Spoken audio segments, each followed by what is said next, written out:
Welcome to the Adventure Game panel. My name is Tomas Rawlings. I'm the moderator. I'm from Auroch Digital, and we were the digital creators of Chainsaw Warrior, the port of the classic Games Workshop title.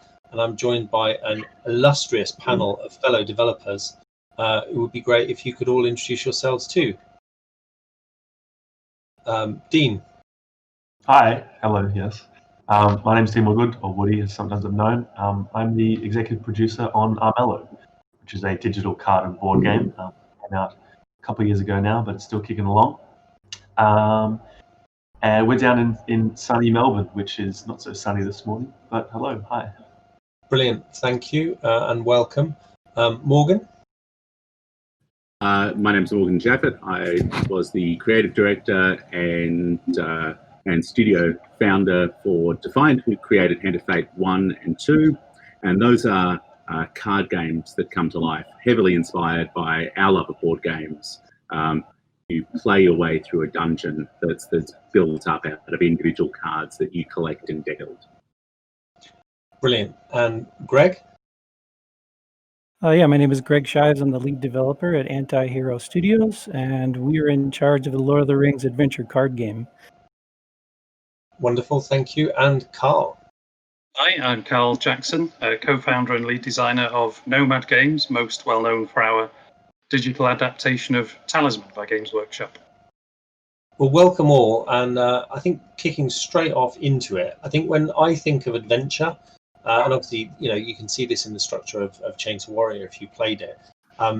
He's the hero, and it does that kind of classic, hero's journey structure.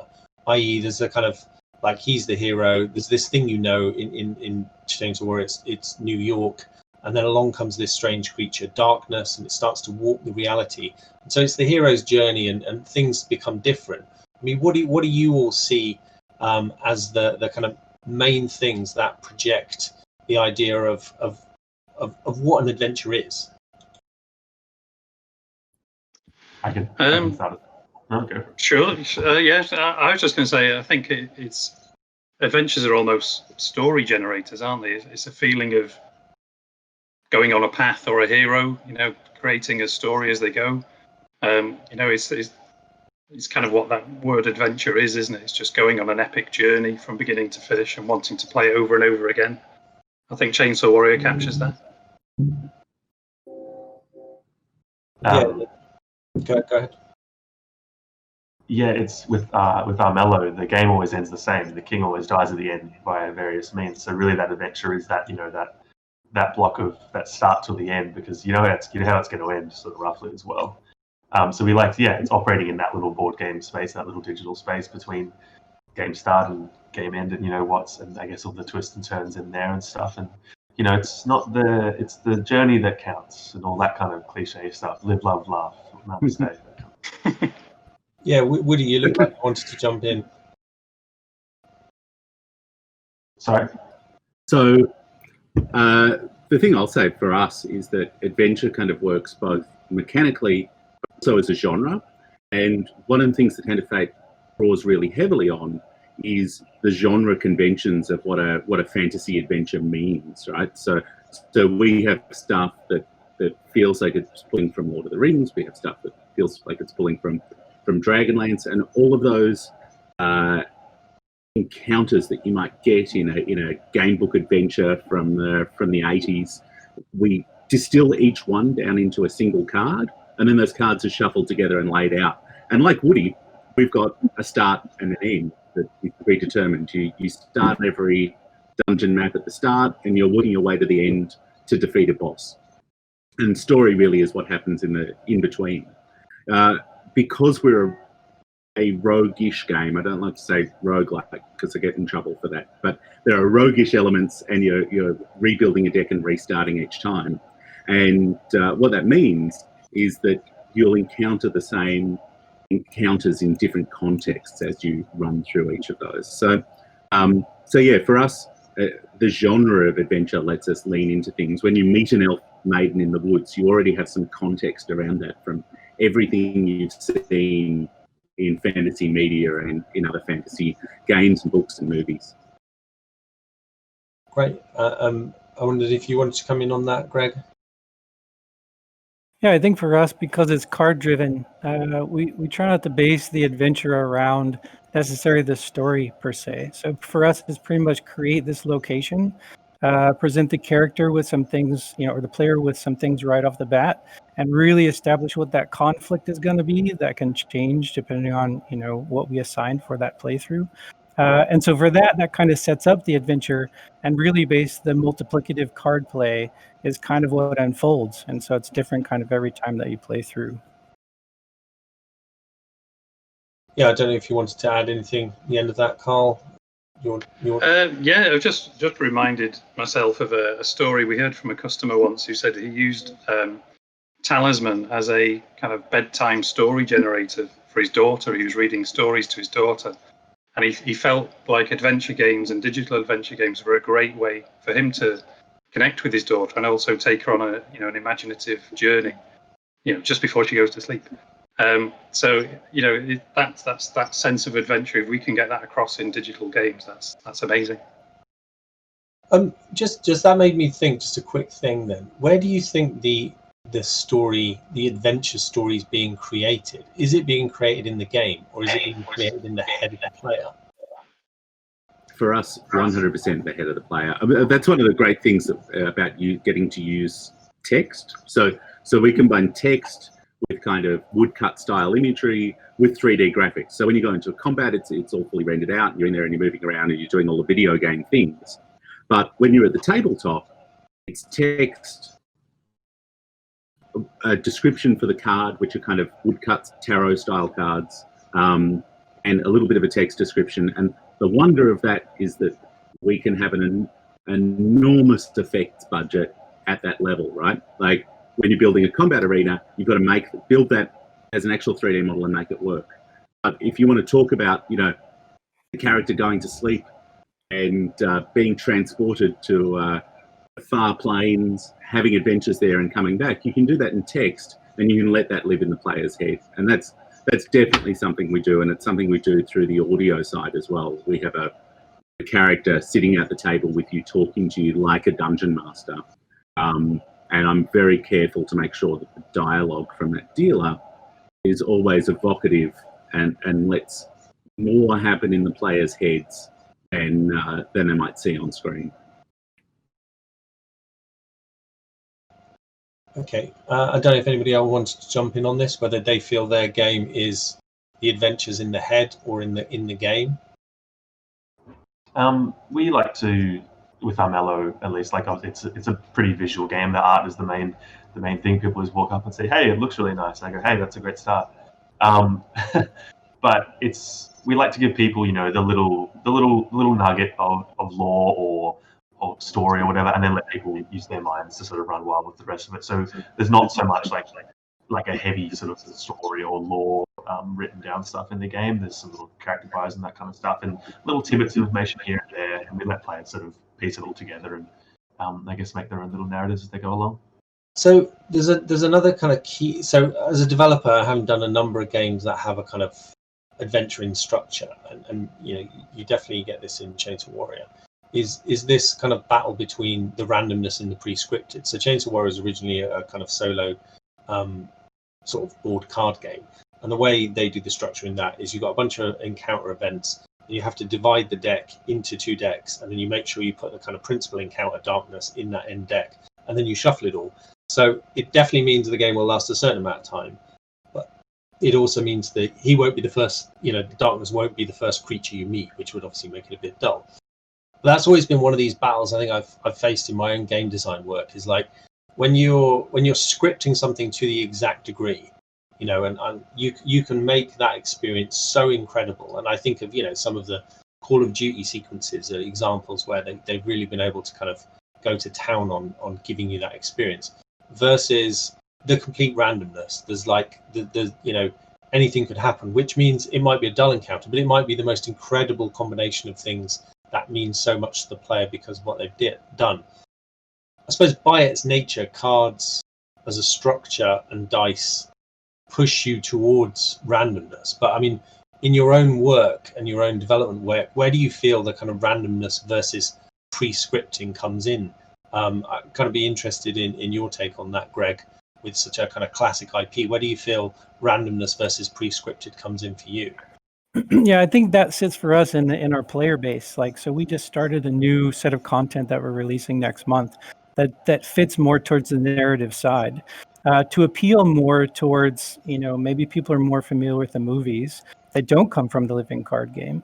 And so for us, the big challenge there was, when you come in there, do you expect a very scripted narrative that you want to see?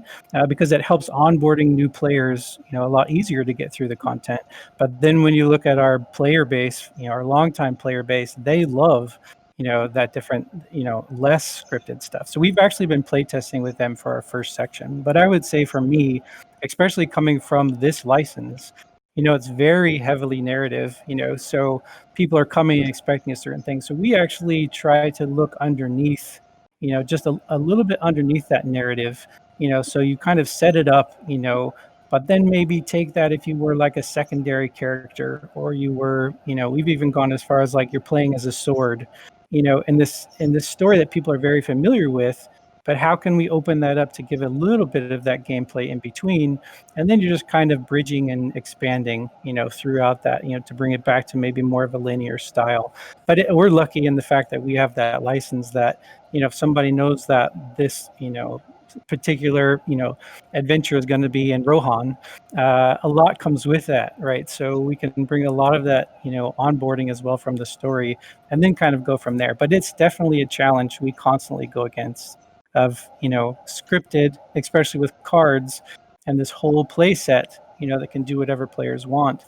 It's definitely been a challenge for us on the design side. And just to dig into that a little more before I jump and ask you, do you find that your audience want those incongruous mix-ups? They want kind of things that in the narrative, the Tolkien narrative would never be together in the same group or the same thing? Or do they want that kind of mashup, or do they not? Do they want it to have a bit more of the structure, or is it a bit of a mix? Yeah, I think the longer you play the game, the more you want that thing that pop up. So we have kind of a self-generated mode that we sometimes will throw secret enemies into that don't pop up for maybe more than once a month. And when that happens, the community goes crazy for it. But yeah, I think it's totally them being able to build their own decks with their own heroes from different spheres, and just seeing what happens and what unfolds, especially in a multiplayer game, that keeps our game, kind of on the top of the heap. And then Carl, same question in terms of Talisman. Where do you feel Talisman sits on this randomness versus pre-scripted adventure route? Well, Talisman is probably one of the most random games ever designed. It's a huge shuffled deck of cards, and everything is dice driven, with a small room for sort of player strategy. And like Greg said, it's a big challenge for us to keep the feeling of that in the game. It does put some players off, and we've been tempted down the years to try and maybe consider tailoring the experience to beginners, or make the first, say, 5-10 moves that you make in the game a bit more scripted, a bit fairer for the player. But then ultimately that isn't what the license is, and we've strongly tried to keep to the license, so that if it kind of goes back to what we were saying before about what an adventure is and the journey and the story. So if on your first turn in Talisman you draw a very powerful enemy to encounter and you lose, you will go away. Your character's story will be, you'll go away, you'll go on a journey, you'll become more powerful, you'll come back, and then it will be a different encounter the second time, where hopefully you will then beat the monster. And that's the feeling of progression that the player's creating for themselves. But the random nature of the game, it does put some players off. It's not for everybody, but I think it's an important part of what we do, to make sure the experience is different every time. You don't know what's going to happen. I think there's a card in Talisman which, it's an enemy and you roll 2 dice to fight this enemy, and if you roll doubles, then you are immediately killed and out of the game. And I think I drew that as my first card once, and actually rolled doubles and was killed immediately. And it was actually funny, it wasn't unfair. It was a funny experience, and I just started again. But yeah, it is challenging, but I think it's important as well to keep true to the license. And Woody, where's your work in this discussion of randomness versus pre-scripted? Yeah, we're quite similar to Talisman, definitely in that regard. Like, there's lots of randomness, and that's a core part of the game, and it can totally be off-putting to some players. Like, we've found that's one of our biggest like criticisms we get from people in the definitely useful part of feedback that is Steam reviews. But yeah, it's balancing, that player agency versus and making players feel like they actually have some handle and some impact on the game versus the random systems that we have in the game. So the cards you get, the dice rolls you have, the perils or the traps you step on, or if you step on a dungeon, you might get teleported to somewhere else. And it's Armello's cruel, but it's you can always come back, and that's something that we always try and at least portray to our players, is that you can have loose plans. Don't be too committed to them, because they will change it literally every move. And yeah, it's funny you mentioned some some tailoring. We thought about doing a similar thing too, but ultimately, like you said, it's different. It changes the experience. So we actually our tutorial is a bit of like a softer entry to the randomness of the game by having some of those things weighted. So your tutorial is less random, basically. It's kind of more constructive. It is at the start. It gets less random as the tutorial goes on. So by the end of it, you're basically playing a full game, and we've taken all the training wheels off. So it's just like, good luck. And Morgan, same question for you. Yeah, I mean, because we're a deck builder, like a deck builder is the epitome of a game that's random, that gives the player some control. I mean, you get to build the deck, and then that deck comes out randomly in terms of order, but it comes out with the things that you've put in. And especially in the evolution from Hand of Fate 1 to Hand of Fate 2, in Hand of Fate 1, we pit you against specific enemies and a specific dungeon, and you have an idea of what you're going up against and why you might want to build a deck to handle that. But Hand of Fate 2 is 22 very distinct scenarios. So we've got control over some of the variables, whether we've got rules that are changed for that run specifically. We always have a start and an end. Sometimes we have different encounters that you'll encounter along the way. So for every one of those 22 challenges, we're leaning on a different part of the game systems. And what we're asking you as a player to do is to work out what your response to that is, to work out how you are going to then build your deck to come out. But we still get the delight of randomness and the similarity of encounters, where it's like you can draw something really powerful on the first card, or you can draw something that's a disaster on the first card.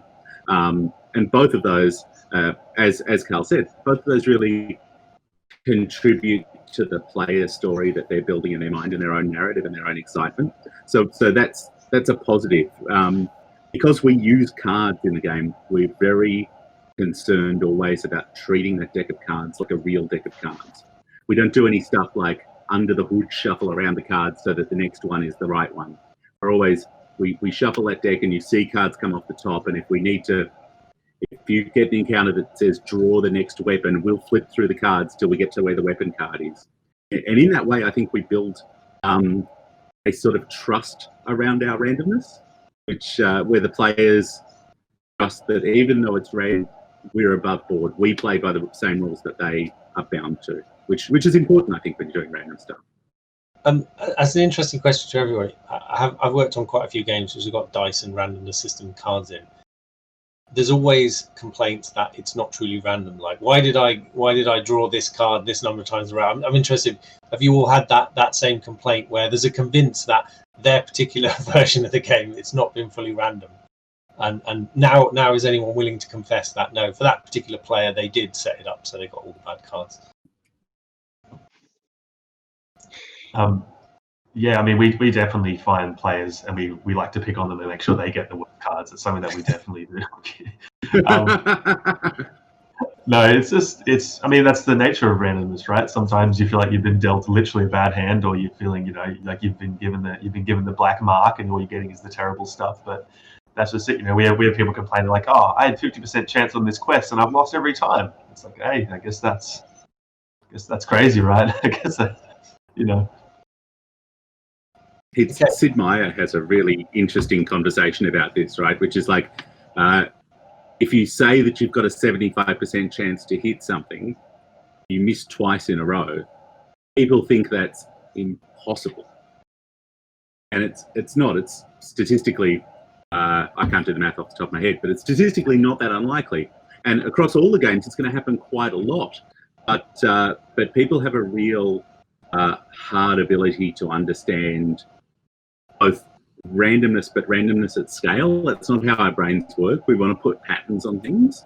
And interestingly, I know that Blizzard does quite a lot of fudging under the hood with their random numbers to make their random numbers not do that sort of thing, right? Like if you've got a 10% chance of missing, they won't let you miss twice in a row, which means if your ability has a 10% chance of missing and you remove all of the miss twice in a rows, you actually have a much lower than 10% chance of missing. It's more like 6% in actual fact. And they fudge all their numbers under the hood so that they feel right.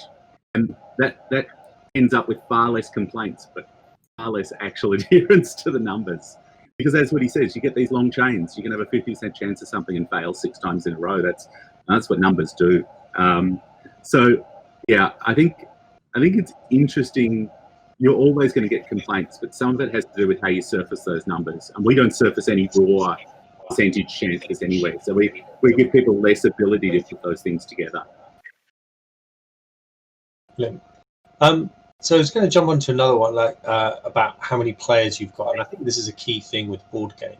So Chains of Warrior, if you know, it's famously a solo card game from back in the late 80s, I believe 87, and that was its selling point, is you played it on your own, and therefore it was really hard to play it.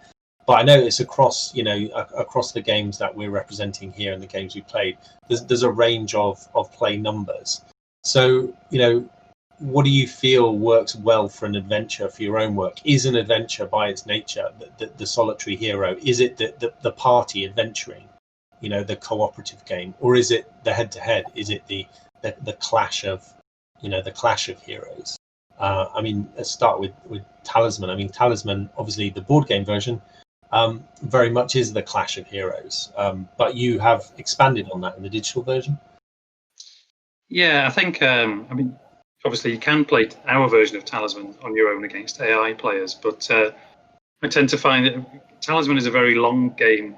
It's quite notorious for being extremely long, the physical version. We tried to speed the digital version up as much as we could. We wanted as many people as possible to get into an online game. I think when the game launched, it was a 4-player game maximum online. Later on, we updated that to 6 players. Very rarely actually see 6-player games online running, though. I think people find the sweet spot 3 or 4. You don't really want too long between your own turns. Otherwise, I think you start to lose the sense of the journey that you're on. If your player makes a move and has an encounter, and then you have to wait, say, 10, 15 minutes while the other players take their turns before it comes back to you, that kind of feeling is being lost a little bit. So I think for Talisman, even though it does allow 6 players, and I'm sure if all those 6 players know each other, they would probably tolerate it a bit more to take that amount of time in a game. And I think if you're playing against strangers online, people are probably a little bit more impatient and just want to play. But yeah, it's. I think I would say for an adventure, you need to have those moments where you can see what's happening to the other players and kind of revel in their bad luck. They take that moment, and so you need at least 2 or 3 more players in there as well as yourself, I think, to get the full experience with them.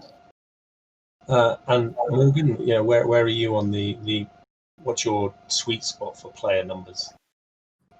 Yeah, we're 100% a single-player game, but we put a lot of effort into trying to ensure that you feel like sitting across the table from a dungeon master. We have this dealer character who talks to you, who has like hours of unique dialogue to respond to your actions, and that really is the vibe we wanted to give. We wanted to give people sort of a D&D style experience at the table, even though they were playing on their own. And in a similar fashion, I think we sit in the same audience there as a Chainsaw Warrior, where it's like there's a broader experience that normally I would do with other people, and I'd like to get a taste of that while sitting on my own and play something that feels like it's rewarding as a single player experience. So that's where we sit. Great. And Greg, I mean, where's your sort of design feelings in this question? Yeah, we looked really hard at that, I think, early on, as far as, play modes, the play modes that need to be included in the game. Like, I think the majority of our players, we kind of sit in between the two games you guys just talked about. Like, it could be 2-player co-op, or it could be single player, and you can choose up to 3 heroes, 3 heroes that you're playing through with. So you can play through on your own and still kind of get that adventure feel. But I think it's a very interesting dynamic when you bring your deck into, a co-op match with another player. And it's one of the great things about our game, that it is co-op. So you're working together. So, we avoid some of the PvP stuff. And you're kind of always coming into that situation working together, which I think really helps. But yeah, I think 2 players or single player, it really depends on which mode, you like to play the most. But yeah, I'm kind of glad we have both of those still in the game. Yeah. And last but not least, Woody, where's your take on this? Excuse me. We built Armello to be a multiplayer game, so it's a up to 4-player online game, but also can be played single player with AI as well. But it really flourishes with the 4 players in there, because Armello is all about those fragile alliances where we literally have cards that can benefit you and someone else, and such literally called like something like Allies Pact and stuff like that. But also it's about leading that person to a false sense of security and then backstabbing them shortly after. It's pretty much it's co-op in the sense of I am your friend until I'm very clearly not your friend, and then now I'm taking everything you own and going for the throat of my own. So yeah, you can't. The AI can't ever replicate to a point that the human evilness and a willingness to backstab at the right time. So yeah, it's definitely flourishes in multiplayer. Yeah, I think if you're making a game that's relying on humans to be, backstabby to each other, it's going to work out all right. You can guarantee that to an extent. Yeah. So jumping on to looking at some of the games, and so Morgan, so I played Hand of Fate. I really enjoyed it. I thought I love the whole framing that you do between, like you say, that living game and that switch you get between I'm drawing cards around a table to the actions happening in front of me, that flip. I mean, what was your what drew you to doing that? Why not just do one or the other? Why did you want to do that switch between the framing? It's really interesting, actually. The process came out of the previous game we'd done. So we did a mobile title that's no longer available, but it was effectively a mobile Diablo-style game. And the way it worked is that the story was randomized. Each level you went into was a different one from the sets of levels, and they would be propagated with level-appropriate creatures, and we'd deliver that narrative in a manner that was appropriate to the player level. That was an enormous amount of work, and the ultimate upshot is that because players experienced that themselves in a linear fashion, nobody realized it was random. So we reached the end of that project and we spent a lot of effort to make sure that we could randomize the content and that every player would get a different experience. But at no point did people understand that was going on. Should we just make a linear game next, because that's much easier? And we weren't as excited about that. So we were like, okay, well, look, if we're going to randomize it, how do we communicate that randomness? And that's where we started thinking about cards. We're like, well, if they see it's a pile of cards, they'll understand those cards got shuffled and that they're coming out in a different order. And that really is what set us down the road. And as soon as we grasped onto that, which was pretty early in the concept phase for Hand of Fate, as soon as we grasped that, you're like, oh, well, if it's a card game / board game, we can do card gamey, board gamey things, right? You can lay out the map on the table. You can have things that pull cards out or shuffle them back in. And when we settled in and decided that was at the core of the game, that it is going to be a card game that comes to life, well, then you know what your magic moment is, and that's what we call it internally. That transition from the table the action game. And that is our magic moment, and that's the bit that you've got to pull in on and really make as memorable and exciting as possible, which is complicated in both Hand of Fate 1 and Hand of Fate 2 by the fact that it's also a load. So you've got to make all of that work as a loading screen that feels exciting and that brings that context from one to the next.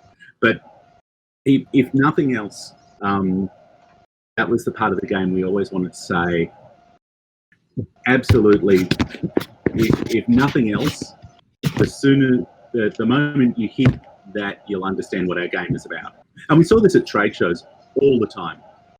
You'd have people wander past, and often we'd have two screens playing the game, and one would be in the action mode and one would be on the cards. And they'd look at them, and they'd look again, and then they'd say, wait a minute, is that the same game? What's going on there? And that was fun. That was fun. We, all the way through development, and it's funny, Liam Hill, who was the designer, one of the designers on Hand of Fate 1 and Hand of Fate 2, he really interestingly said, basically the week we shipped Hand of Fate 1, he's like, well, at no point through the making of this game did I really know what a Hand of Fate game was. But now we've finished it, we do. And that was true, I think. We knew we were bringing these elements together. We weren't sure whether that was going to feel very different to players from just being a board game or just being an action game. We just knew that there was an interest in the place where those two things came together. And the reception was really good. The reception, I think, helped us to understand what the game is when people see it, which is that it's actually something different. It is a hybrid that sits in the space between those two. And that means there are some board game players who are like, too much action for my liking. A lot of action players who are like, it's too much reading for my liking. But that there are people in the middle who are like, this game I really like. It does something that nobody else is doing. And I think more than anything, that's what's given us the longevity that we've had, which is that it does something nobody else is doing. And that's what that magic moment is. That's what that transition is. It's the bit that speaks to the fact that it does something different to what everybody else does. And yeah, that sort of, to me, is a nice segue, Woody, to your work, because, like, again, there's that idea of the thing coming to life, the board game coming to life. And as you mentioned earlier, like, the art's a really compelling stuff, and the art in it is really beautiful. What came first, the art, the idea? How did you evolve your own take on this kind of living adventure? First of all, thank you. I did all the art personally, so I really appreciate that. Definitely all me on my own.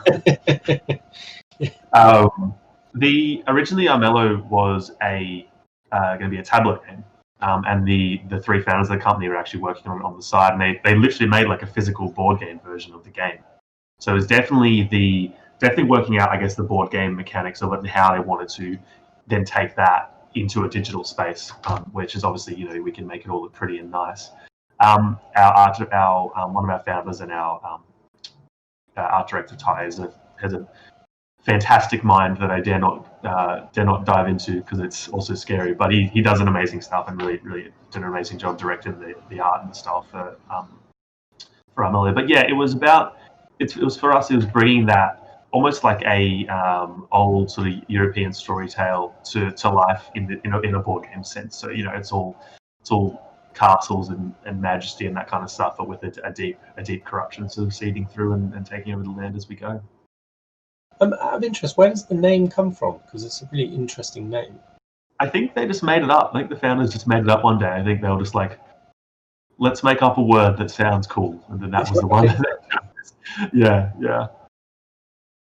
And Greg, I'm a big fan of Tolkien's work. I think I'm reading my daughter The Hobbit at the moment, and the interesting thing about rereading The Hobbit, I read it as a kid, and I've obviously watched the films.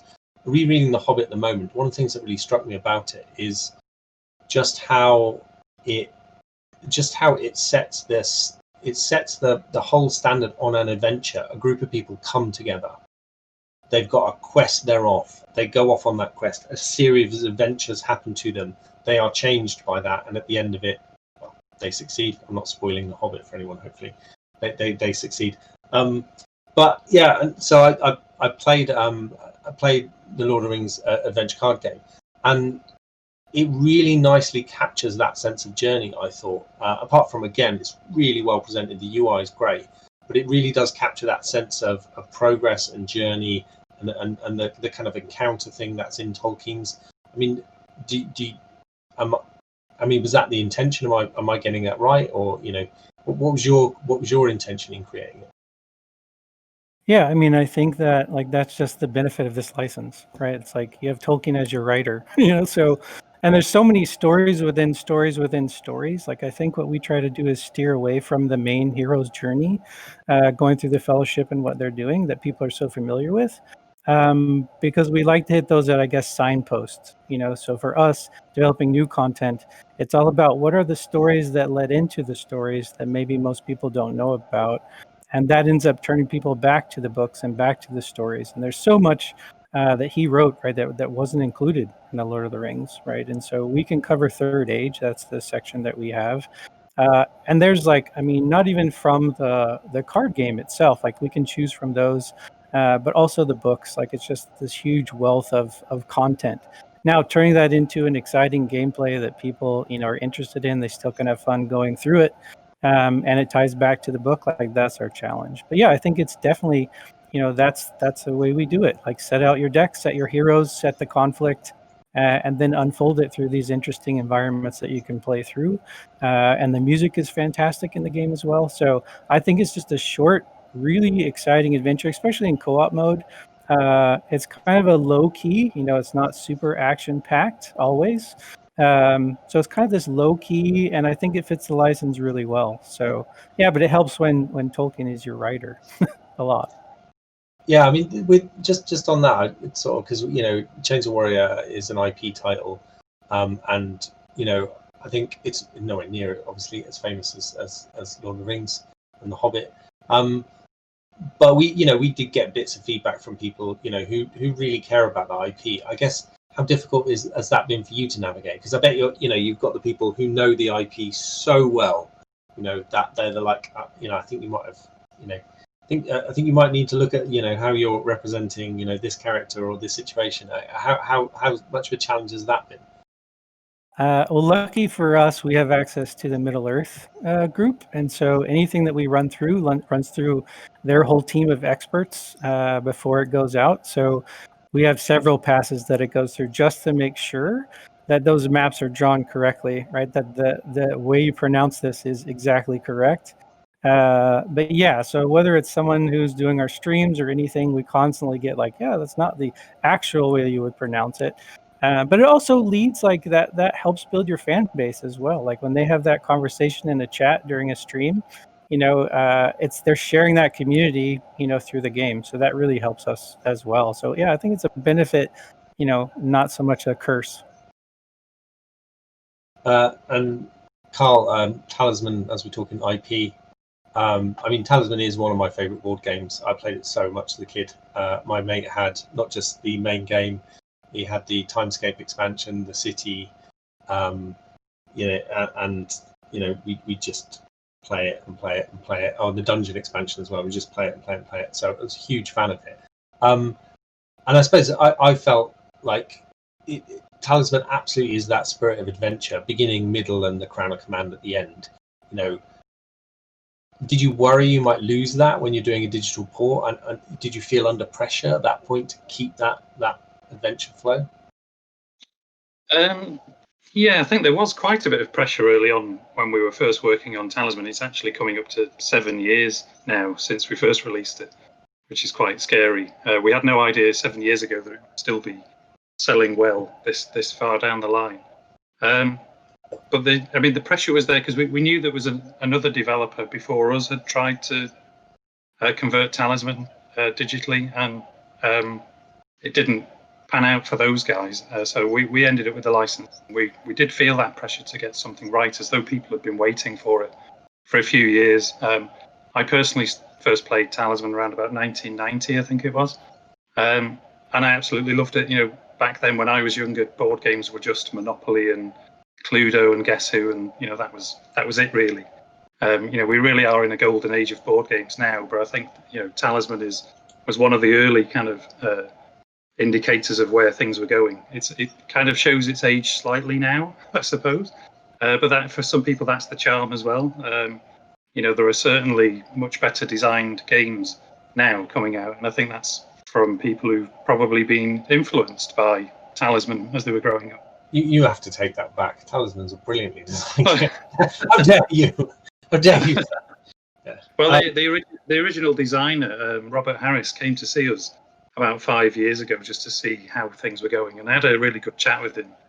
And he was talking about, because I discussed the random elements of Talisman with him, just because we'd had so much feedback from players, and he was saying, he just said a simple phrase that's always stuck in my mind, which is, it's just about the journey. It doesn't really matter whether you win. It's almost, you're just creating a story while you play for a couple of hours, and as long as you enjoy that time, you might not if you die straight away, but as long as you enjoy that time, that's all that matters. And we while we were first working on the game, it was really important to us that we did keep the original spirit of the board game. We knew that there were going to be elements that we couldn't replicate. You can never replace playing face to face with someone, I don't think, over a table. You can get as close as you can, and you can give someone an experience that they can take away with them and play, on a train or just on a long journey at home on their phones. But it was important that we kept the spirit of the game. We had some ideas about changing the way the combat worked to make it a little bit more video gamey, almost, maybe reaction based, and we just threw those ideas away because it just felt like we were straying from what Talisman is and what it should be. And we had a mantra which was, if any ideas we have are just straying too far from the board game experience, then just throw them away. They're not going to work. And just try and keep the spirit of the game. There are some great take that moments in Talisman, players being turned into toads, nasty spells being cast between players stealing things from each other. And like I say, it's difficult to replicate that digitally or online against people who aren't face to face and laughing at each other. But you can get quite close to that, I feel, playing it digitally, and you do have some good moments. Well, we're doing good for time, so I've got some time to fire some wildcard questions to you all and see what that sparks. So will be interesting. Yeah, I'll fire a few rounds. So thinking about what other kind of card games, adventure games, and then maybe other adventure media are influences on your work, on the kind of work you do on these projects. So starting with you, Morgan, what are the games that influence what you do? Yeah, it's interesting actually. I've got a blog post over on Medium running through a bunch of the things that were influences on Hand of Fate, precisely because I feel like it's fun to bring those out explicitly, and people often don't do that. A real big part, and it's kind of it is super great to be here with Talisman because that's one of the big influences, as you said. What I'm trying to capture with Hand of Fate, and the thing that we aim for consistently, is trying to capture, not literally, but in terms of the emotions and feelings, what it was like when I was young. When I was, I think it was my 10th birthday, I got given Talisman, and that was me and my 4 mates who sat around playing Talisman for the next 16 hours, right? And growing up reading fighting fantasy books, which are a huge influence on what we did there. All of the kind of game book adventures, both the kind of bigger ones that are still around, like fighting fantasy and choose your own adventure, but also a lot of the really obscure stuff. The do you want to be an interplanetary spy? Grail Quest, which I adored. It's about playing kind of role-playing sessions with your mates in the chemistry room during lunch breaks at high school, and at the same time it's pulling in some of the intros from from the Ultima games. So Ultima 5, 6 have this kind of meeting the fortune teller in a caravan in the woods, which is very much our philosophical position. And there's a game by Cliff Johnson, a puzzle game, the Fool series, which is Fool and His Money, Fool's Journey, and what the other one's called. But those are tarot-themed, black and white illustrated puzzle kind of adventure games. So all of that is poured into the top of the funnel, and then as an inspiration for feel and vibe and evocativeness, that's what's coming in. And then out the bottom comes the individual design decisions we're making, the individual artistic decisions everybody on the team makes, and the individual creative decisions. And I think we did really well. I often hear from people that it makes them think of those eras. It feels like a missing product from that time with some more modern production values and design philosophies. So, there are many more things that I'm sure I'm forgetting right now, but it's really fun to reach back into my past and the past of the team to build that. And same question to you, Greg. What are the influences that you feel really bring into your work? I would say most, like for this project specifically, it's largely the books, right, and the experience of the books. Like my kids are young now, and so one of the first books we read as a family was The Hobbit, and so seeing that's kind of their entry, I guess, into fantasy, and that was huge for me, when I was a kid, reading up through, solid fantasy books. From the game side, obviously Magic the Gathering, was an influence for me towards this game. There's also a game called Glory to Rome. It was a card game. I think it was Carl Chuddick, maybe. It was one of the first games that I really got into that had multiple uses for the cards. It's a fantastic game if you ever have a chance to play it. Also, as a kid or younger person, Ambush was an old Victory or GMT game. It was a hex-based game. It was single player. And so you started creating your own squad of characters on paper, and then you played through this amazing adventure. And I played that game over and over and over as a kid. And it's still one of the greatest games just in my memory. And so I think you're always trying to recreate that experience, of being in that space and here's something new and going on that adventure and just having a good time for a couple hours, something that can totally separate you from the craziness of the world. And I'm just lucky now I get to do it in the Lord of the Rings universe, which is amazing. I've written that down. Ambush, you say? That sounds really intriguing. A kind of hex-based single-player game. Good. It's so good. Yep. I'm playing a few sort of solo miniatures games at the moment to explore that. So that sounds right up my current street of exploration. Woody, what about yourself? What are the influences on your work? For Armello especially, it's, like Morgan mentioned, it's Talisman again. So epical. It's those random elements and all coming together to form that journey. And then obviously with Armello, we pour a lot of that sort of dark, grim, fantasy sort of storytell stuff. Obviously, lots of red wall, that kind of stuff in there as well. The amount of times when people come up to us at trade shows and just point and go red wall, and we say not quite, but glad you made that reference. But yeah, it's kind of twisting, I guess, the whole fairy tale and seeing it all sort of get dark and evil and that kind of stuff, but with those key and those core, I guess, board game elements in there as well. We had a really lovely email actually come through our support the other day, which was saying that, hey, we can't play our regular board game because of the pandemic, obviously, and then they said they've been playing Armello every Sunday night instead, and that was very nice. So I'm glad that we're hitting those traditional sort of fantasy board game notes, which is what we're kind of aiming for. Just before we jump off you on this, did you in doing the research for the game, did you look at the kind of original like Grimm's fairy tales? Because I remember reading more recently a few of the kind of the unsanitized versions, and they're dark. They're really not nice. I thought reading that to a child, some of them, my gosh, Yeah, we don't go that far.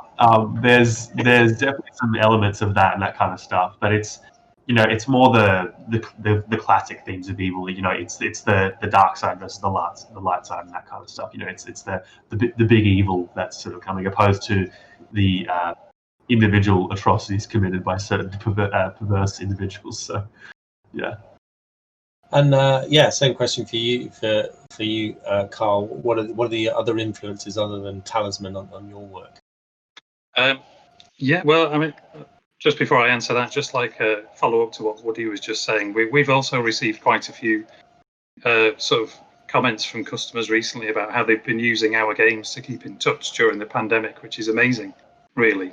When you think the situation everyone's in, that they can actually sort of keep in touch with friends and family using the games that we make, it's incredible, really. But in terms of influences, I think, as Morgan mentioned, I kind of grew up with the fighting fantasy books. And there was an old role-playing game called The Bard's Tale. Not sure if anybody remembers that. Quite a while ago now.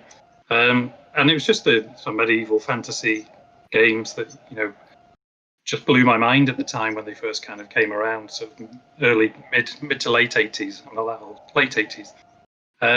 And really, just whenever we've been coming up with original content for Talisman, we've always just tried to make sure we stay within that realm, almost, that theme. Just try not to stray too far from that. And that can be simple questions that come up like, would they have guns? You just start to think, well, that's an invention of our world. Would a gun exist in a fantasy world? It's quite a difficult question to answer. But so mainly, I've just been influenced by classic fantasy stories and Lord of the Rings. It's amazing things that can spark your imagination. And actually, sorry, Karen. Oh, sorry, I thought somebody was jumping in. That's actually, those points sort of made me think that maybe it's worth sort of touching on, what's COVID meant for you now, either as a developer and kind of how that's going, or for your like as some of you, a couple of you touched on, for your players. I mean, for us, we're all working remotely and everything like that now. We've also seen a kind of uptick in players and an uptick in our community stuff, like our Discords and things like that. And it's kind of feels nice. And so I suppose I had a conversation with somebody the other day, like how much of this, like the adventure, and I'm playing adventure games and I'm reading adventure books at the moment, how much is that escapism and how much is that actually just helping you deal with stuff? I mean, how have you all find that in the current thing? How's the pandemic thing been for you, Morgan? We've definitely seen an uptick in the player base, and I think there's definitely a escape. As a studio, we actually shut down development on the project that we were working on post Hand of Fate 2 before the pandemic. We've been in kind of caretaker mode, so that's been it's been much easier to manage during the pandemic than it would have been running a full studio. It's been interesting to watch what the various people on the team have moved on to. It really does seem across the board that in the game space, people have been able to move to remote work. And of course, the other thing is we're in Queensland, and Queensland has had 0 new cases for quite a while now. Life here is returned to close to normal. And I think one of the things I really appreciate about being in video games is that I get to talk to the audience around the world. You realise how much that's not true for everybody, and how much it's helping to fill a gap in people's lives. And that's nice. It feels nice when people have something to enjoy that you've built. And how about yourself, Greg? Are you feeling that the adventure genre is an escape from some difficult times, or are you finding your player base are actually, this is something helping them? Yeah, I think it's a little bit of both. I think now especially here in the United States, you're looking for something each day to kind of put a stake in, to look forward to, or, because you're in this Groundhog Day loop.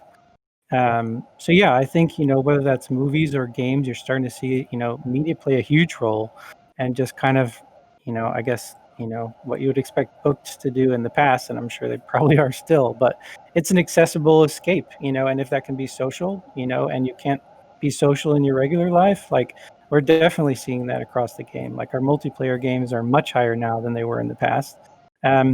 you know, and so I think it is just that, you know, how do I get together with my brother and, you know, talk for a couple hours, you know, just throw in a Discord channel and just sit there and play.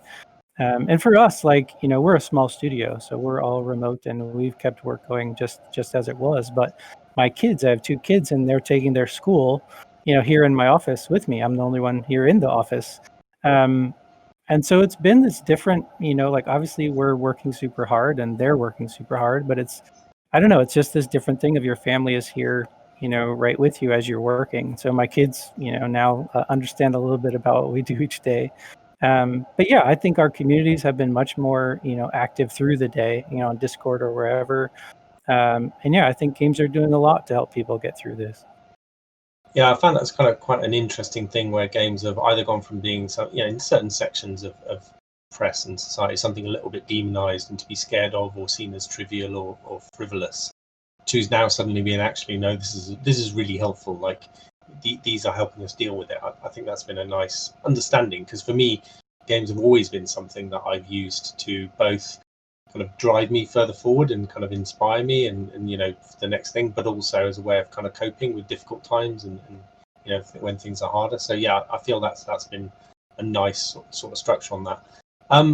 Before we shoot off, I don't know if anyone's in a position to say anything they're working on next. I was going to do the question where, hey, what are you working on next? But I know with developers, we always have to be a little bit cagey because we might have secret stuff that we can't say yet. But if anybody is working on, you know, I can start the ball rolling. So, you know, for us, we've got Mars Horizon, which we did a board game version of a digital game. So it kind of, you know, comes under this rubric, but has a narrative-y thing, but less adventure gamey. Is anybody else working on anything they want to give a shout out to now? No. Me? Yeah. I can say. Where is it? Fury of Dracula is our next big game. Another Games Workshop license that they very kindly let us work on, which is a hidden movement gothic adventure game, again from the late 80s, which could be out by the end of this month, so very soon. We've been working on that throughout the pandemic, and everybody's been working remotely, and it's not really slowed us down. We thought it might, but everyone's been working really hard. It's looking really nice, and we're really excited to get that out. Yeah, I believe that's also designed by Stephen Hand, which Chainsaw Warrior was as well. Yeah. It is, yeah, same guy, yeah. Yeah, connection. Well, thank you all very, very much for giving us, I would say, the time of day, but I think it all varies where we are. And this has been one of the harder panels for us to and my colleague Ali did a great job getting everybody, because I think we've got the extremes of all the time zones across here. So yeah, thank you all for bearing with us and coming on it. It's been an absolutely fascinating journey to talking about adventure games, hearing about all your work, and also in advance of this, playing all your wonderful work. So huge thank you to all for taking the time to chat with us. And yeah, I hope you have the rest of a good rest of the day / evening / morning, whatever you've got rest for the rest of the day. So thanks very much. You're welcome. Thank you. Great pleasure.